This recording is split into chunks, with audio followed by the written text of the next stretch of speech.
get all the news from WTCN TV's expanded news gathering facility.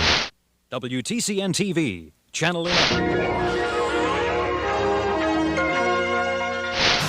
This is KARE 11 News at 10.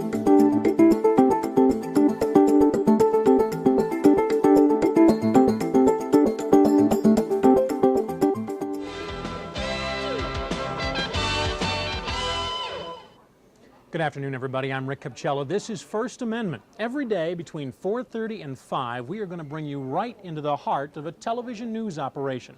Make no mistake, this is not a news program. Rather, it is what's going on within the world of news. You're going to be watching news in the making.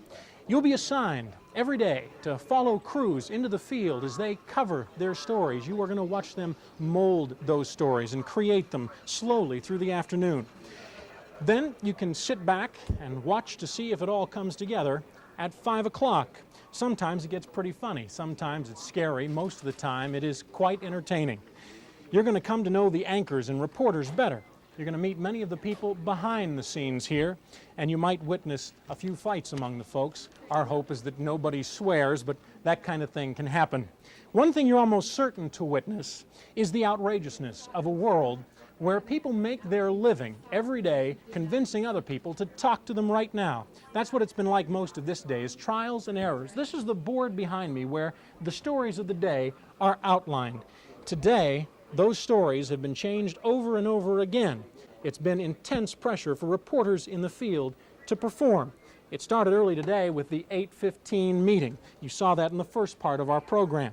Today, Asher Blake is working frivolously on a story that is bound to fall through. She is trying to prove allegations of embezzlement at the Veterans Hospital, and Melissa Young is trying to pursue efforts in the Twin Cities to eliminate desegregation.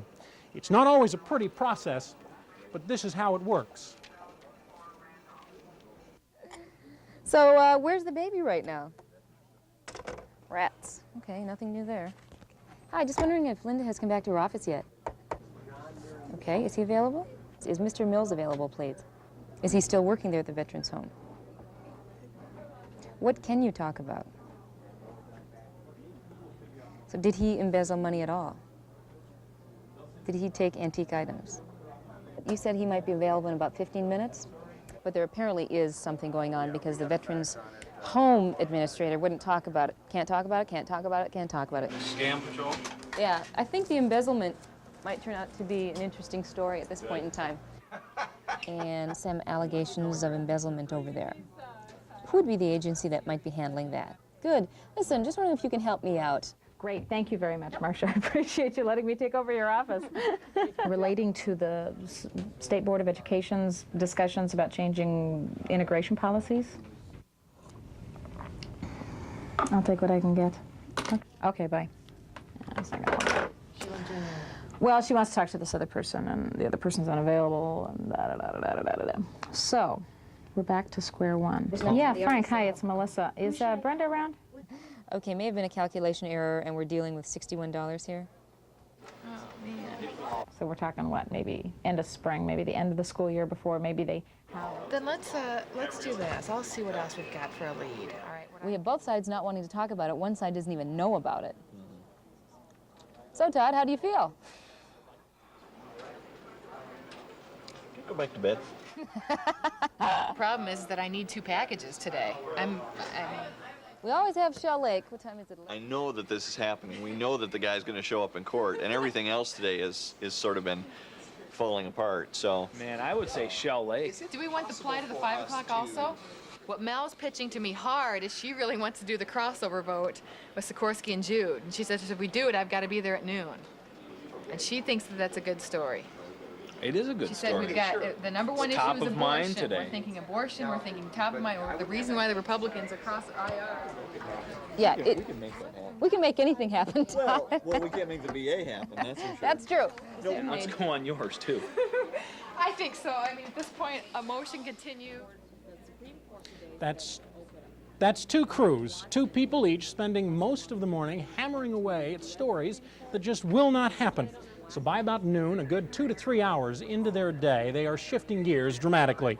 Their deadline for the 5 o'clock news remains the same.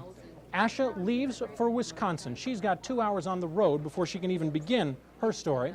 Meanwhile, Melissa Young is at work trying quickly to detail the most explosive political campaign in Minnesota's primary. Okay.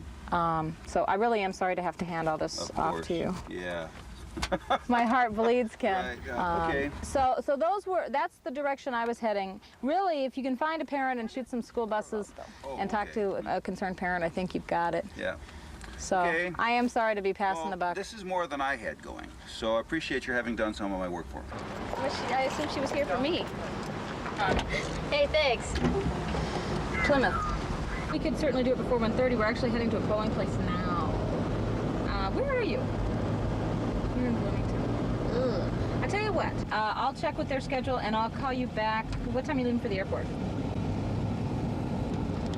Okay, I'll try to call you back before 1. It's only 12:15. Well, I know, but it's like we gotta shoot here. We gotta get 2 separate interviews, and then we gotta get back. We gotta be back by 3:30 at least. Yeah, we probably should. I've been on vacation. It's gonna take me a little longer. Lori Rowlandhorst. Is she the judge? County clerk? Oh, She's the person in charge or something. I don't know. You don't suppose they won't let us in? I know. I know. He said something really goofy, like, you can ask them, and they might let you in. So I was like, well, yeah, of course I'm going to do that. No, we have to get. Hi. We're going to get an absentee. Who's in charge? Nothing. We can get busy maybe at noon. I mean, after, you know. After work. Yeah, a lot of people come after work to vote. Because with traffic going, if you're going into Minneapolis to work, you get jammed up. So to try and vote at 7 and then get out of here and down there. So people find it easier just to come in when they get off work. controversial judges race too. Oh, is that, you mean the Supreme Court? Excuse me, I'm also from Channel 11. Would you mind if we, I know you have to go someplace else to vote, but would you mind if we asked you a couple questions real quick? No, go ahead. Regina, do you want to do this outside, or? I got your bag. Are you walking back out, or do you have? I can make it work even if I don't get another one, if I can get somebody from the campaigns. But it'd be nice to get a crossover voter, but, you know, what are the odds of that? You're going to stick with your party. Absolutely. Yeah, okay, that's all we need. Thank you very much. You're welcome. I appreciate it. If you get an interview, holler and all, or whatever. Okay. I'm sorry, I didn't have time for breakfast, and it doesn't look like I'm going to get lunch, so I'll take my nourishment where I can get it. We're going to call the candidates again and see who we can find. Ruth, hi, Melissa Young. How are you? Good. Say, I'm trying to find out what Jerry's schedule's like today. We're kind of flexible. Where's your office? I don't even know. Oh, Brooklyn Park.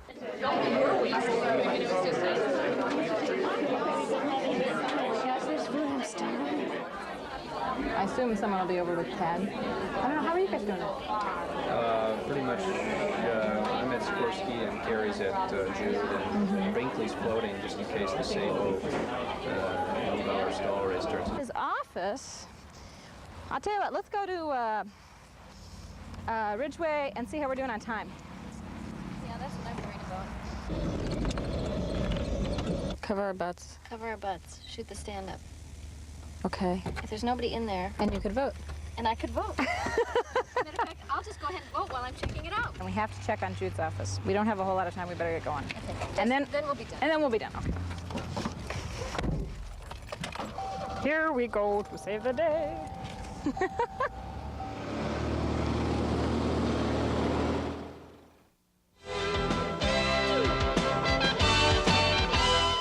Every day, decisions are made by reporters in the field that lead to stories that are broadcast on the news. Those decisions are often debated internally within the walls of the newsroom before they're broadcast to the people of the cities. You people out here aren't always happy with those decisions. You often call and tell us when we've made you really mad. More than anything, that tells us we hit a nerve. Here's the latest case in point. The facts. Bernie Grace reports a story on a St. Paul school teacher who's criminally charged with endangering children, 3 of them her own. The debate, as more than a couple dozen callers define it, the way in which Bernie Grace confronts the woman. He treats her like she's guilty, one of you said, and she hasn't been convicted of anything. You decide. Barbara Ray was back at school today, but while she was teaching, these criminal charges were handed down against her and her husband, accusing them of endangering children. Not school children, but their own. According to police, Ray warned her children long ago that what they were being subjected to at their southeast Minneapolis home was not sex abuse, and they shouldn't talk about it. Police say Ray repeatedly forced her daughters for years to shower with their father. Sometimes police say the entire family showered together. And police say there was more. Having their father behave inappropriately, such as walking around the house nude, coming to tuck them in at bed at night nude, and kissing them inappropriately, things like that. Police say the abuse has taken an emotional and psychological toll on the children. One's 8, the other 2 are teenagers. Ray is currently a second-grade teacher at East Consolidated Elementary School. Outside the school, after classes today, we asked her about the allegations. The criminal charges against you and your husband, accusing you of child endangerment, and thought you might like to look at them and respond to them. They accuse you of some allegations. I don't have a response right now, okay? Okay. While Ray did not respond on camera, she later told us all of it's a pack of lies. And the big complaint was, you're treating this lady like she's guilty and, you know, she hasn't been found guilty of anything. I didn't see that, though. I don't think Bernie came across like he was accusatory. I think he was just pursuing the news and doing what many other good reporters do, is you have to find the news behind the closed eyes and the sort of I think we all play these games, and he was just trying to fluff her out, trying to find out what the real news was. And I don't have any problem with that. I'm not from here. I'm not a nice person. I'm from Detroit, where people like are aggressive and they're more, you know, hey, what do you really mean? Instead of like pussyfooting around. I mean, it's where I'm at. So. You know, without getting into the legalities of it, you're catching me off guard right now. A person doesn't know what to say when they're caught off guard, especially when they're put on camera and maybe put in front of people. Just that aspect of it is very uncomfortable. Well, I'm a social worker, and so I deal with issues like this all the time, and I guess my feeling is I wouldn't want to see anything done that would further endanger the child. And then you got old Russell baby on Are You Happy? Are you happy? That's right, you know, but the complaint was that, hey, you're treating this guy like a criminal, he's not been convicted of anything. That's what the callers were saying. Well, did he act, I remember watching on TV, but he didn't actually go up and accuse her of anything. He just kind of went up and asked her about it, didn't he? I thought you might like to look at them and respond to them. They accuse you of some allegations. I don't have a response right now, okay? She could have declined, or she could have just said, you know, talk to my lawyer, I don't want to talk about it, or she voluntarily said, you know, talk. There's nothing wrong with that, though, that approach. Nothing more than what you're doing to me. And after letting you hear from all of these people who are complaining after exposing the debate that exists here, we thought it was only fair that you should hear from Bernie. We ambushed Bernie this morning. Well, in past experience, if we've gone through like an intermediary, a principal or somebody, the first thing they do is protect that person from the reporter. Whether they know all the facts or not, they, you know, don't provide that person to answer the questions. And I have found the way to get a clear answer to the criminal allegations is to go directly to the person. There's a federal judge in Michigan who's a friend of mine. He's fond of saying there are seldom easy right or wrong answers in any issue. He just calls them as he sees them. In television journalism, it works much the same way. You just have many more grounds for appeal. When we come back, we're going to rejoin the rest of today's news in progress.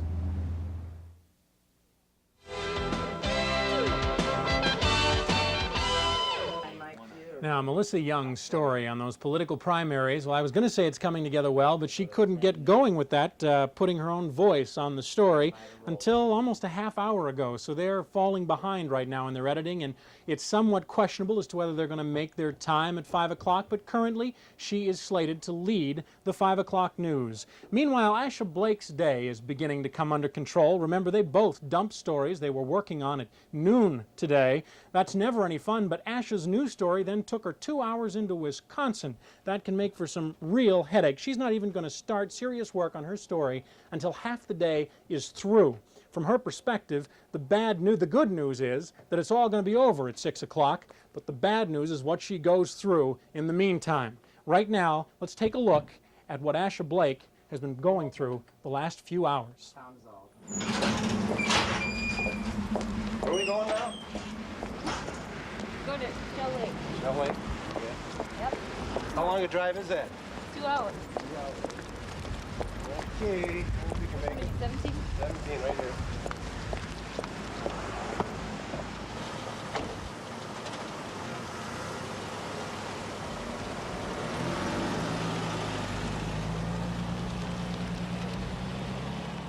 Early Saturday morning, 2 girls, one 11 years old and one 12 years old, they were babysitting at one of the girls' homes.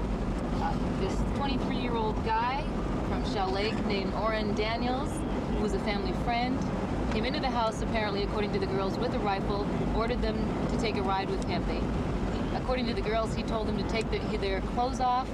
He sexually assaulted them and said then he would drive them home if they cooperated. They cooperated, he took them somewhere else. And the girls managed to escape from Orrin Daniels, and the relative picked them up out in the woods somewhere. I know this might not be very easy to talk about, so what we can do is, Inez, we can talk to you first. Okay. And let's talk about, Peggy, how we want to do the interview with you. Do you want to do it full face? Inez, maybe you can make a decision about that. It's up to her, I guess. You want to? You. It's up okay. to you, I guess. Okay, I'll tell you what we can do then. Inez, why don't we talk to you first, and Peggy will talk to you second, okay? Pretty well. Okay. First of all, Inez, let's talk about Orrin and what kind of friend he was to you or the family. He was a good friend. You know, he would do anything for us, anything we asked him. When you found out it was Orrin, what did you think? How could he do it? Let's go back to Saturday night. I've been reading in the complaint here about what you and your other friends said happened that night, okay? Why don't you tell me what happened? So we went outside and then he made us get in the car, so we went in the car with him and he went over, there's a logging business over there or something, and they're cutting all the trees down, and there was like a path out there, so he took us out there, and then he just did stuff to us that we didn't like, and so he told us if we did that, what he told us, he would take us home. So we did what he told us, and then he brought us back, and he went past here, and he was gonna turn in, but he saw all the lights on because they were looking for us and stuff, so he just went past and he went down to Miller Lake. Going back to when he came in, were you scared? Were you frightened? He had a gun, you know, even though you knew him. How did you feel about that? We didn't know if it was loaded or not, so we just did what he told us to. The main goal today was to come down here and talk to the family members, talk to whoever we could that actually was there that night. We didn't get a chance to do that yesterday.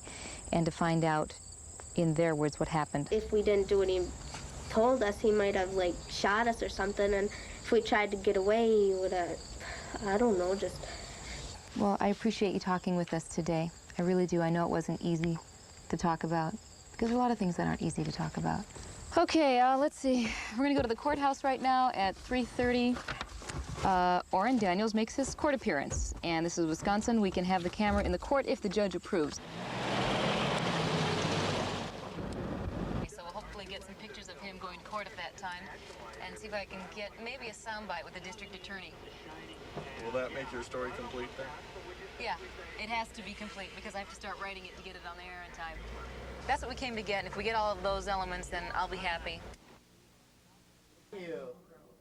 Okay, you are about to be looking at a live picture. Right now we can go to Shell Lake, Wisconsin. This is the county courthouse in Washburn County that you're looking at. In a moment here we can see where the crew is. They're in there. This is our satellite truck. We can take to almost any point on the planet and beam our stories back in edited fashion. We can take live pictures. We can do live interviews with the talent that is out in the field. In this case, it's Asha Blake. This is the KARE 11 News satellite truck. That's Asha sitting inside the truck right now. And that's Rich Nestle, her photographer and editor on this project. They are looking at going on at 6 o'clock, so they've got a bit over an hour right now They'll have to feed that back a little bit early. We have, I think, on the scene right now, one of our producers, Rita Hathaway. Is she there? Yeah, Rick, I hear you. Okay. How is it coming together there? How is Asha doing with her own deadlines? Well, Rick, as you know, the reporter often works to the very last minute. The court appearances usually come off later than originally scheduled, so she's just working feverishly now to prepare for a 5 o'clock live shot. Okay, she's got a 5 o'clock live shot that she's going to be doing to tease the 6 o'clock news. Right now we want to turn over to the edit booths where we have Melissa Young working with her editor, Regina McCombs. Can we bring that picture? Okay. Melissa Young. Melissa Young, there she is. Is Melissa going to make this? Yeah, well, you know, Rick, you've been in this business long enough. Actually, I've been sitting here frantically trying to get my my typing in so that the computer will have the full script, and it's kind of crazy, but I can show you. Regina's just finishing up. It's going to be tight, but I think we're going to make it. She's a good editor. She's just timing it. Are you just timing it? It's coming out of the machine. Okay, it's coming out of the machine now, so we should be okay. We should be able to make it no problem. We're looking at about 10 seconds left before the end of this program. You're looking at the maze right there that goes on where they get these tapes into the program. This show never winds down. It only winds up. We're taking it right now into the 5 o'clock news. Watch it happen. 10, 9, fade the... Abortion and bad checks, the two issues fueling the most explosive local campaign this year. And today, voters decide whether Jerry Sikorsky or Tad Jude go into the general election. That's our top story on this September 15th, 1992.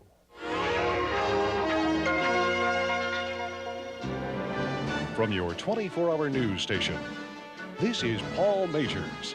Pat Miles, meteorologist Paul Douglas, Jeff Passold, and Diana Pierce with Family Healthcare.